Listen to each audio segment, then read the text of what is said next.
Morning all. Morning. Welcome to Thrive's very first podcast. Let's suck it and see what happens. Woo-hoo. We're going to try and do our very first podcast around this issue of equalities.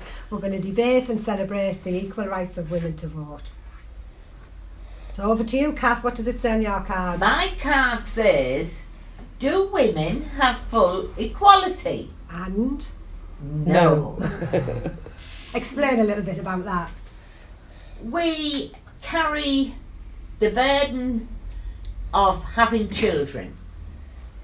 We don't mind the throes of passion to have children, but when it actually comes to giving birth, I don't think a man on this earth has really any idea of what we go through. And that life that we give is carried with us through our life, all the way through. So the troubles, the tribulations, the triumph and the happiness that we have through kids, we carry it. So tell us a little bit why we don't have equality though. What's not equal about our lives? Because A, we don't have equal pay. Right. We cannot invest as much time with our callings, jobs, anything like that, because we have to take time out to have children, whether they want it or not. Do you think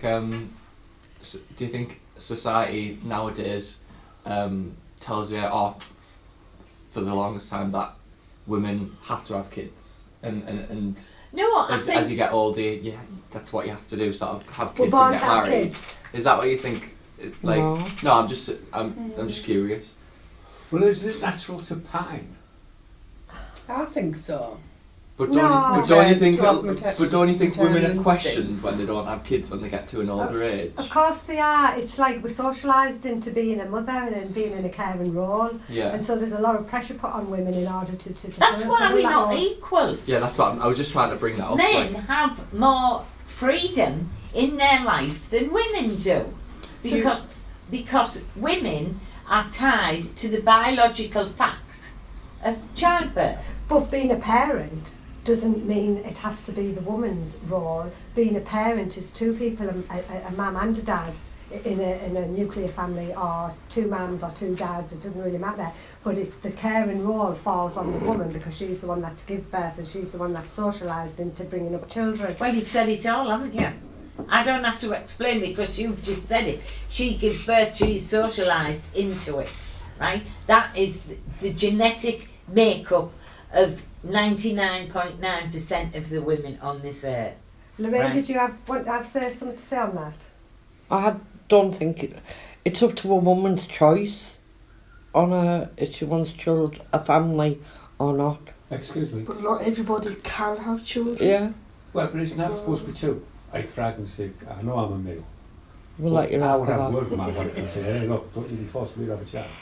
But at the same time, like, men as they get to a certain age aren't often, I wouldn't say as much as women said, oh, why haven't you had kids, settled down? Like, they're more sort of seen as like a bachelor, they wouldn't be questioned. But when women get older, I'd say a lot of the time it's like, oh, and you're gonna have kids, settle down, why haven't you done this, why haven't you done that? That's what I would say, so. We were talking Yeah, the other because day, it's come Diane, with where nature, doesn't it? you mentioned, like, obviously you haven't got any kids or anything, and what would you said a few good points, didn't you, the other day about it? Well, of my why- reaction now would be, I'm glad I haven't, because I wouldn't want to bring a child into this world, because I think it's corrupt, nasty, horrible, and what are we giving a child now? What's the future going to be?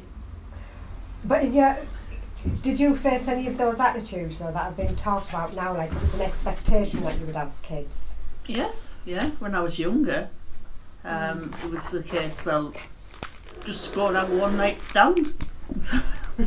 my mum said that because she wanted grandchildren, and she said to me and she said to my brother, go on, get yourselves out, have a one night stand, produce some grandchildren for us.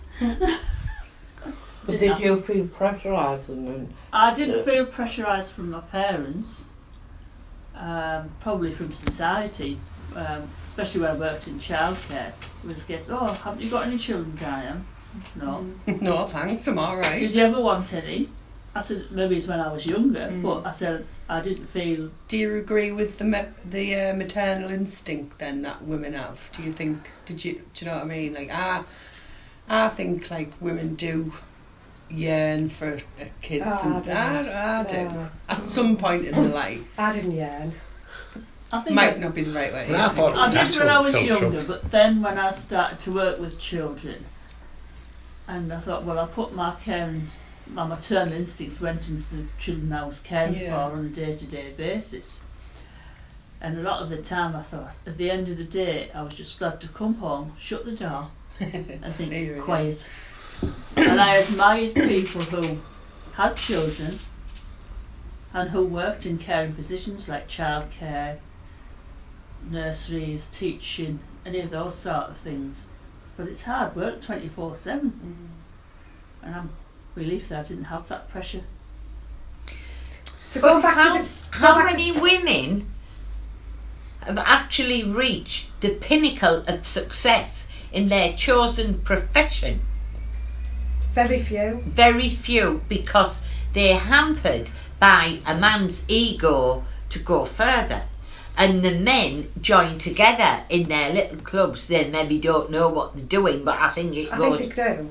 It's like signals. Oh, all men together, we've got to keep this male, we've got to do this, we've got to do that. She should be at home with her hands in the sink. The other thing to that though is there's some practical things, isn't there? And the practical things is, so say you do have a family and you've got a career as well and you're doing a balancing act like that, but at the same time, if you get a phone call from the school, it's generally the mother that's expected to come home to pick the kids up. If there's an after school club, if they're off sick, if there's childcare through the holidays, there's lots of other practical reasons that, then if you, from the boss's point of view, they're looking at people, say it's performance related stuff, you're not achieving that because you've got so many days off due to childcare arrangements, so you're not seen as good as your male counterpart. I do feel like employers have realised that more, I'd say in the last 10 years though, like they do have a bit of leeway these days, don't they, with like 16-hour contracts and after school. Yeah.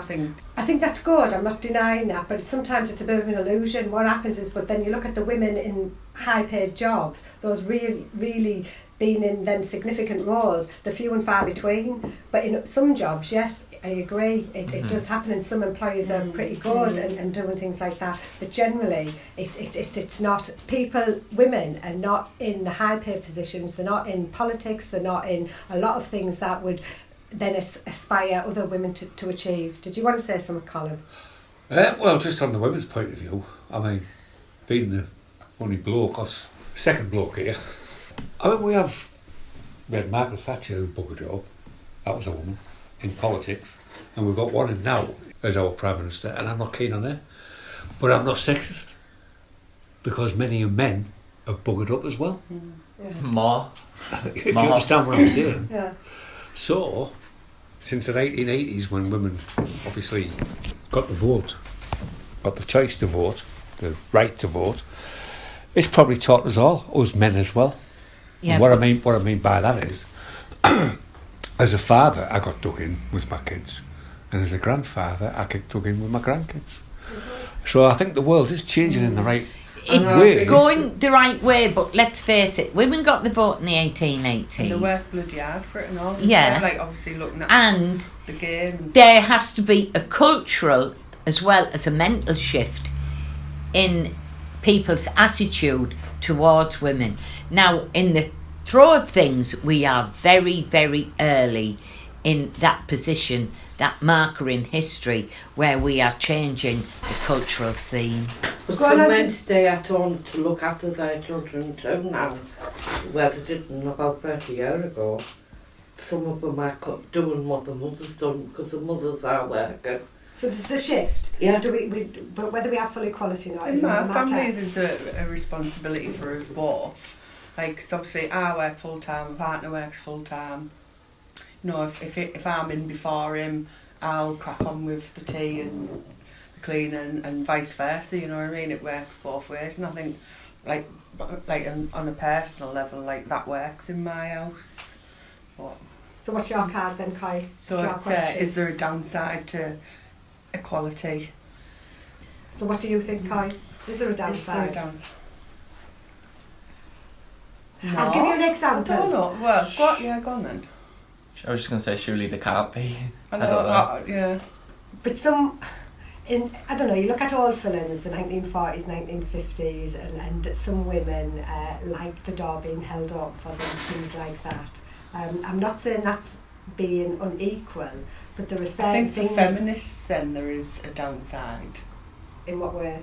In just that, what you've just said there, like some women would take it the wrong way if a man opened the door and stuff. But I would things argue like that. that's not what true feminism is really about. And people have just took it to a sort of extreme. Yeah.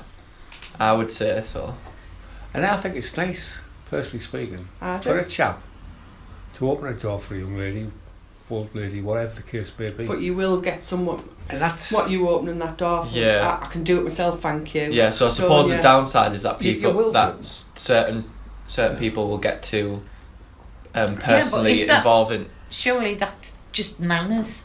that's what it boils And down to, I manners, think yeah. maybe a lot of people who I can see where they're coming from. I don't agree with them, but I can understand the predicament they get when they feel that they've been hurt by a man opening the door. What about for men then? Is there a downside to equality from a man's Well, point yeah, of he has to view? get his own tea if he's in bed. True. And that's true. I mean, there's nothing Yeah. worse than cooking your own bloody beans on toast, you know. In your house then, Sarah and Lorraine, if there was full equality in your house, would there be a downside to your dad and your brother? Oh yeah. In what way? They don't do. Well, no, Tony does do it. About me, yeah. He's doing the washing up, the cleaning and stuff like that. But I still have to do a lot more myself. My son works, and I have to. Do you think some men like it? And again, I'm just guessing here, if their wife earns more than them, or on an equal level, Oh, everyone should be on an equal level. depending on their capabilities and what role they're in. Instead of a man higher money and a woman less money, we do more. I'm going to ask this question to men though, you know, like as in a pride thing, and I'm just guessing on this because like I say, I'm not a man. Do men like to take a woman out and not go Dutch and pay for them to look after them? In most cases, yeah. I think it's. But in all I'll be stuff. truthful with you.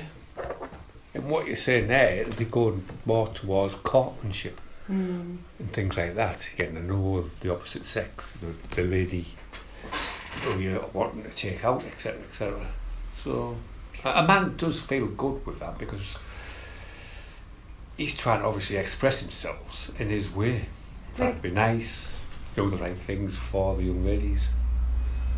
The other thing there from a man's point of view then is I know my husband sometimes struggled with, say I was doing something in the garden and I had a hammer, or I was doing something physical, moving paving slabs. It's like, Brian loves oh, he says, you shouldn't be doing that.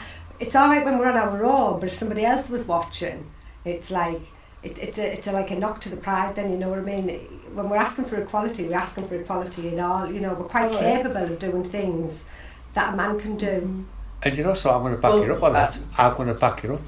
I'm going back a number of years now. But my little darling wife and myself decided to put a patio at the back. We put it in, both me and her. We measured it up. You ordered the sand, the stones and everything. And we put them in place. I didn't do any extra, and neither did she. But I dare say we'd done exactly the same. If you understand what I'm trying to say, on the side of the work involved. And was the work up to scratch? Yes, it was. It was a good job. It's still standing now. Well, there you go then. You know, so women can do men's work, and if you're looking at the physical, heavy side of it, they can. Yes. What does your card say then, Has Sarah? there ever been a time when you've taken a stand for equality? Well, has there? When isn't there? When isn't there? When have you stood up for your rights as a woman? When I tried to watch something last night and he turned it back over to foreign telly, tried to watch Suffragettes, what do we know? Suffragette. All right. And did you win that battle? No. Why did you give up then? Because it was just easier to spend in the kitchen and wash stuff. It's easy. Saves the arguments, and then you think, and then you tell them it's boring. But don't you think, though, if we don't stand up and we don't stand our ground on something, then they know, or other people know, then they can just get away with it next time? To do it anywhere. You know, where does give and take come in that equation? We give and take, between my husband and I, we give and take. Going back to what Colin was saying about the patio, my hubby was a brickie, and everything in home he did, knocked fireplaces out and this, that and the other. I was right behind him, shoveling it out, taking the meth out, mixing the cement. I was a very, very, very good brickies labourer. But when we were out in public, he always acted Treated like a lady. yeah. He would let people know in his way that we were a couple and keep your hands off her. Simple as that. And I think that used to make me feel safe. Yet, I can fight my own battles. A man, a lad, a young boy, even, would normally, naturally stand up for a woman, you know. Do you reckon? Yeah. But, yeah. Maybe in your, from what you've seen, what you've witnessed and how you are, I'm not sure that's always the case. Oh, I wouldn't say so. I mean, Times they are a changing, Pet. Yeah, they are. I mean, you couldn't get any worse than me. I was the typical Teesside and I was. And what do I mean by that? I was chauvinistic. If my tea wasn't on the table, I wouldn't know why. Do you think? And I'll be truthful with you on that respect. But don't forget, we come from the northeast, and of all places, Teesside. Men of steel, you know what I mean? Proper Anyway, so it was in the background already, i.e., what am I saying by that? That the neighbours were doing the same thing, my family were doing the same thing, my friends and obviously uncles, cousins and all the rest of it were treating the women the same way, I So suppose. at that time you didn't want equality? At that time, I was too young probably just to know what equality was about, if you understand what I'm saying. Yeah. So I took it into my adult life, yes, there's no getting away from that. So what changed then? What was the shift in your attitude about equality? Well, I suppose losing my first marriage. Yeah. You realised that wasn't right, having an unequal relationship. Well, I was, like I say, I was a sod, because my first wife would say to me, all you're interested in is football. And of course, as the years went on, I played football, I'd go and watch football. I also managed, and I was the secretary of a football team. And of course, we're in the 80s now when I'm married to my first wife. We also had the computer, so I could play football on the computer. She was missing me 24 hours a day, basically. And I was telling her I was the boss, I could do what I want. You get in the kitchen, basically. So that's how I was. Yeah. Over the years, obviously, what's made me change? Possibly realising that I was wrong, that we are equal in a lot of ways. Whether that be physical, mentally, or more. Because it's been proved, obviously, in my time, that women can and will get stuck into any man's task. And we are able, yeah. But I'll move on to another question now.